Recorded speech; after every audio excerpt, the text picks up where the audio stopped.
Olá, tudo bem? Sejam todos muito bem-vindos. Vamos a mais uma aula de modelagem e análise de decisão em trabalhar com programação linear. E hoje a gente vai trabalhar com carteira de investimentos.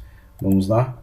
Bom, aqui eu passo algumas dicas, depois vocês deem uma lida, né? Mas a gente divide em 4 passos: análise de enunciado, determinar as variáveis de decisão, estruturação da função objetivo e construção das restrições técnicas. Aqui algumas dicas que eu falo para você de leitura, anotação, análise, tá? Atenção a algumas características do problema, tá bom?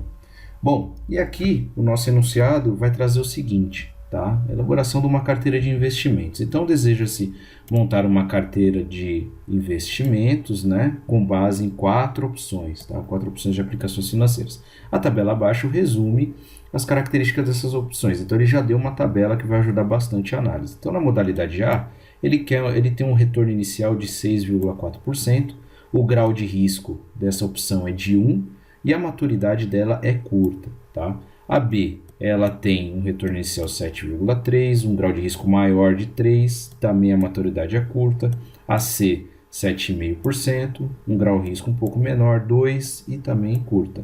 E a D, ela tem um retorno inicial de 8, um grau de risco bem maior da carteira e a maturidade dela é longa, tá?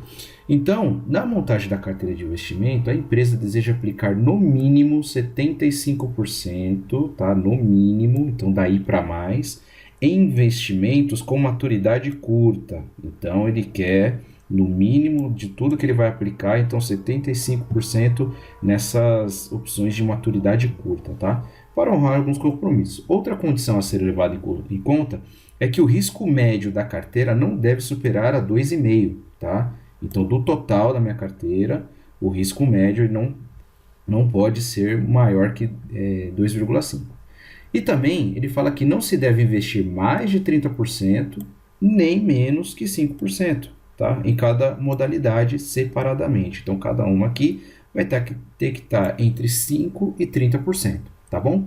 Vamos definir agora as nossas variáveis de decisão, tá? Nesse caso, ele vai querer trabalhar, no caso, a gente vai ter que determinar as quantidades de cada uma dessas opções, tá? Das modalidades de investimento. Então, o que a gente vai ter que determinar?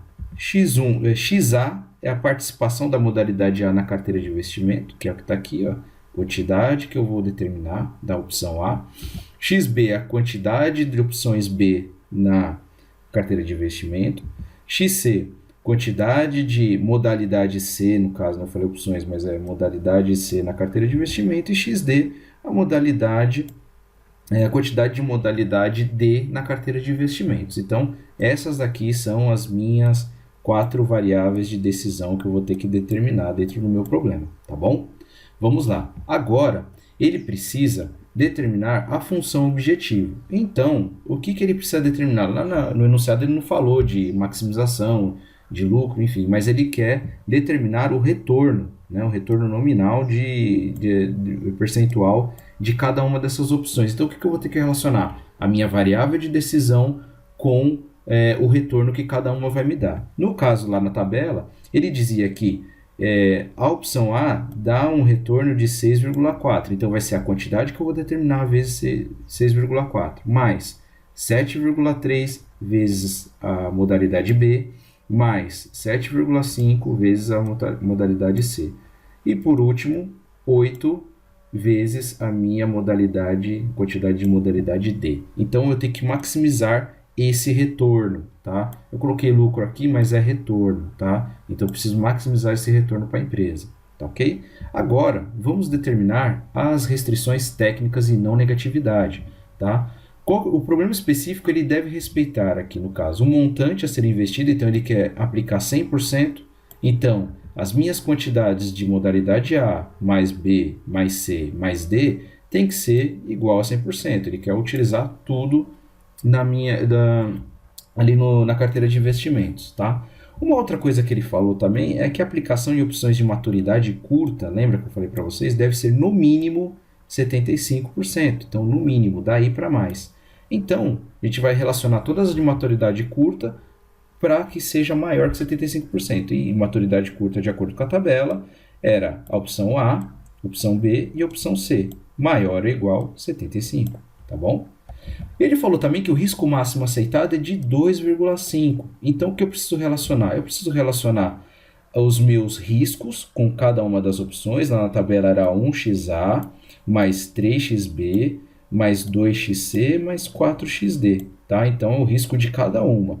No montante total da carteira, tá? Dividido pela carteira, tem que ser menor ou igual a 2,5. Se a gente for resumir isso, a gente tem aqui, ó, o grau de risco de cada uma, somado, tem que ser menor ou igual a 2,5, tá bom? E por último, os limites de investimento. Então ele fala que cada modalidade tem que estar entre 5% e 30%. Então XA vai ter que ser maior que 5% e menor que 30%. A mesma coisa acontece para as outras modalidades, então sempre trabalhando com ela nesse intervalo, tá vendo? Então eu coloco aqui a minha variável de decisão entre os limites que eu preciso trabalhar e eu respeito essa quarta restrição que eu tenho no meu trabalho, no meu processo, tá bom? Bom, se você ficou com alguma dúvida, entre em contato comigo. Esse daqui é o meu e-mail. Se você tiver alguma dúvida, estou sempre à disposição. Espero ter ajudado. Um abraço e bons estudos.